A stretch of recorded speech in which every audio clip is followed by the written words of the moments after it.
Hey everyone, this is my Module 3 discussion.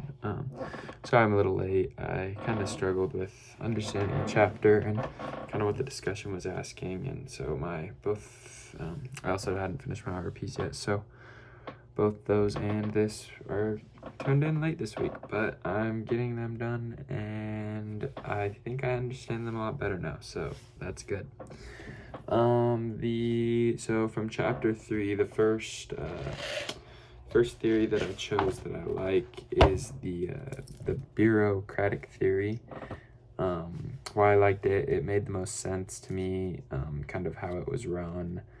I liked how there was more order to everything. It wasn't really like, there wasn't a whole lot of variables in it, so it was pretty set in stone, easy to understand. That's most of the reason I like it, because that was the easiest to understand for me. And I think that goes a long ways in an organization, because the easier someone like me can understand it, the easier the people in the organization are going to be able to understand it, and that's going to be super helpful in how successful that organization is. Another thing that I really liked about the bureaucratic theory was that everything in it is recorded. It mentioned in the text that everything is recorded. So if you don't, say you have a miscommunication or a misunderstanding within the organization, you can go back to those recordings, and it's really good to keep that, not only in an organization, but in other things as well, to make sure that when those miscommunications and misunderstandings or screw-ups, for lack of a better word, do take place, you know how to fix them and what actually caused that mess up. The second theme that I chose from chapter 3 or theory was Maslow's hierarchy of needs. I think I understood that right, and that was one of the available theories. I really liked the fact that, hold on, I need to find the page number that this was on. I had just added up. Okay. So I really like, it makes logical sense in my life and in the jobs that I've held, that, those things are realistic. They need to happen in that order in order for us to be happy, kind of what you described, to be content with our work. You can definitely see how it would apply to the real world with the workers in that.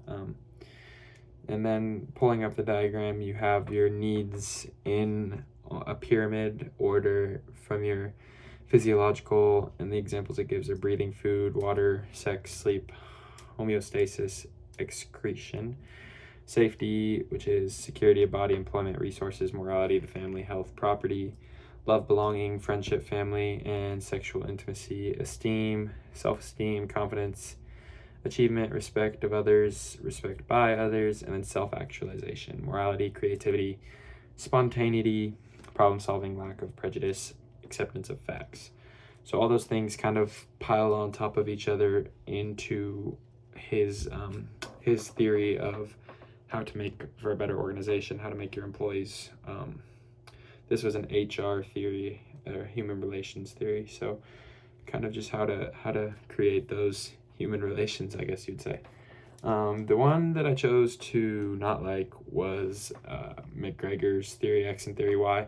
The only reason I chose this for not like, I think it can be applicable, but also I can disagree with it, and I could be completely wrong, but I feel like it gives two very polar extremes, and that a lot of people fall somewhere in between those two. Like, there's definitely been jobs where I've been like, or like chores where I've been like, I don't want to do this. But then there's been other chores where I'm on the other end and it's, I want to do this because it's going to help, right? But there's been times where I'm in between, like I don't really want to do this, but I know it'll help, you know what I mean?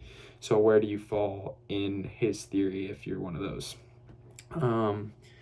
So yeah, moving on to chapter 4. The first one I chose to like was the systems theory. I like how it relates organization to biological organisms, almost as if the organization is a living thing. And I really think that's a great way of representing it. That's kind of how the basis of the theory takes place, and then it expands outward from there.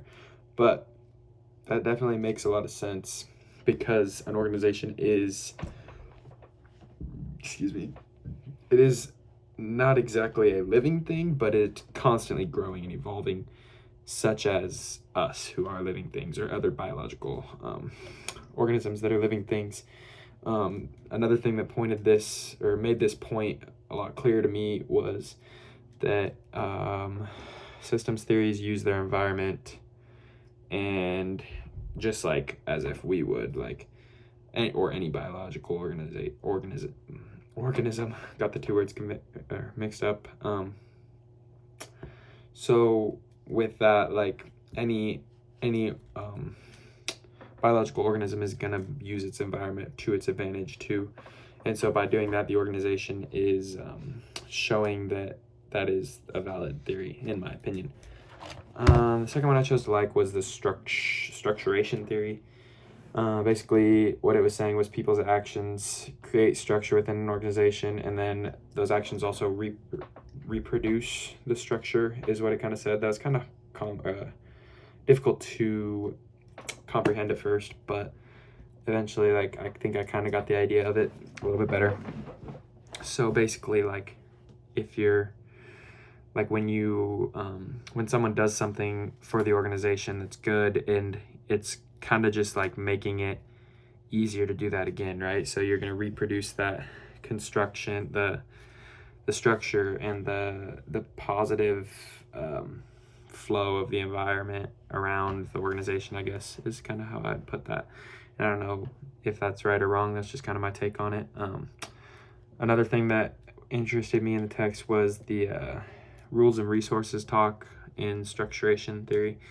It talked about how sets of rules, the organization kind of has a set of rules that they use throughout, but they're kind of almost employee or worker decided, I kind of think. And then they also have the shared resources within the organization. So those two things kind of go hand in hand. It was mentioned in the book, and I think that's important. The one I chose to dislike from chapter 4 is the feminist theory. The only reason I chose to dislike this is because I could be completely misunderstanding this. I don't know, but it talked about how, like, basically the feminist theory is taking like a generalization or a prejudice or something like that, and founding the company on that. And the only thing like I could think of was, like, if you're founding your company solely on that, unless that is your sole purpose. Like, for instance, the